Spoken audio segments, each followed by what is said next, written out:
Well, I promised you we were going to have a very special guest here this morning. I'm trying to bring back some of our voices of the past, and some of them happen to be right here in this area. And we're going to see if we can home in on the Treecerman. We're going to be doing something that I don't think we've ever done of radio, man. I'm telling you. And that is that we're going to be doing some simulcasting here real quick. So let's go see if we can join the Treecerman now. Doug is going on to a new venture, which we'll talk to him a little bit more about. Doug, are you there? I am here, Treecerman. We are doing something we have never, ever done, and doing a little joint simulcast, and this is the friendship that I think that you and I and many other radio guys have had over the course of the years. So, Treecerman, it is awesome to talk with you once again. Man, it is so great to have you on the air. I'm so sorry that you are leaving radio, but I do understand your reasons, and you are moving on to a fantastic venture. After 16 years, and you know how I've moved around and around, I learn a little something every place I go, and I improve, and I bring that to the next place that I go to. But I'm sticking where I'm at now. I'm going to put in maybe 16 years here, but you've been 16 years virtually not in the same building, but in the same employ at Kicks 105 and the other radio stations in your building. I was very honored to share 5 years with you about 15 years ago. Yeah, it was some great years, and I still get people that ask me questions about the Treecerman's morning theater that you called it back then. And, people keep asking about some of the characters that you had and whether or not they're doing okay, and stuff like that. And I said, I don't know. I said, we'll have to see as the world turns, I guess, every now and again. But, for me, I still remember the very first time I ever met you, and I shared this on your anniversary show, and that was you walked into our studios when our station was based in Warrensburg. In Warrensburg. Yeah. I remember meeting you there. I don't remember that much about the conversation. Well, this much I do remember. You handed me a cassette tape, and that was the way that we used to share the commercials back then, because that was when you were a big promoter of Harley Race. Yeah. Yeah. So that was what led me there on that day. But yeah, I had a chance to meet you, and then a few years later we came to work together, and you called me a few months ago on my 7,000th anniversary show. I reached out to you because, I wanted to share that experience with you. You're one of my favorite people in radio. We've had so many good times at Kicks 105.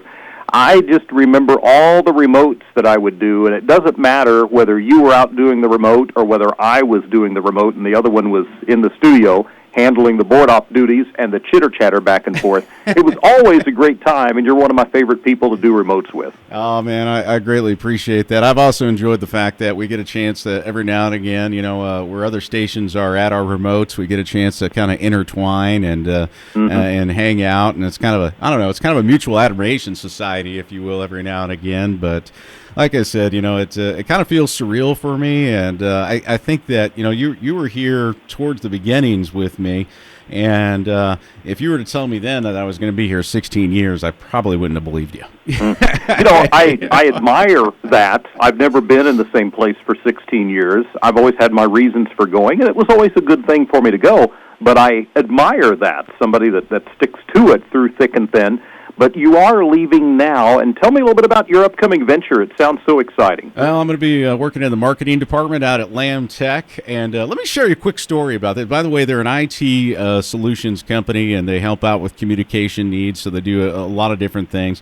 If you want to find out more information about them, go to lambtech.com. There's my shameless plug before I'm employed there.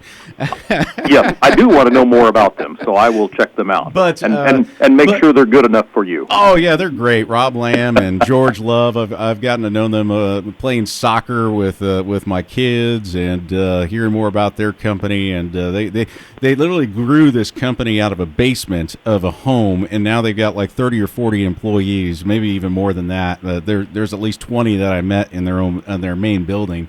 So I'm looking forward to that. But let me tell you a very funny story here, and that is that you remember my Cavalier? I called it the Tank. Do you remember that? I don't remember your Cavalier, no. That's all right. It's I had it for like 16 years as well. But anyways, when I hit mile marker 77,777, I happened to be right next to a casino and won the most amount of money I ever won. Whoa! Right? Now, yesterday with my Versa, I happened to drive and I hit mile marker 77,777, and I didn't plan this out, Treecerman. It ended up being right in front of Lamb Tech where I hit that. Wow, that is kind of amazing, isn't it? It is kind of amazing. Just a little side note, I will hit 200,000 on my '06 Dodge Dakota Thursday. Dang. And I may very well be in Sedalia when I do it. All right. Well, we look forward to that.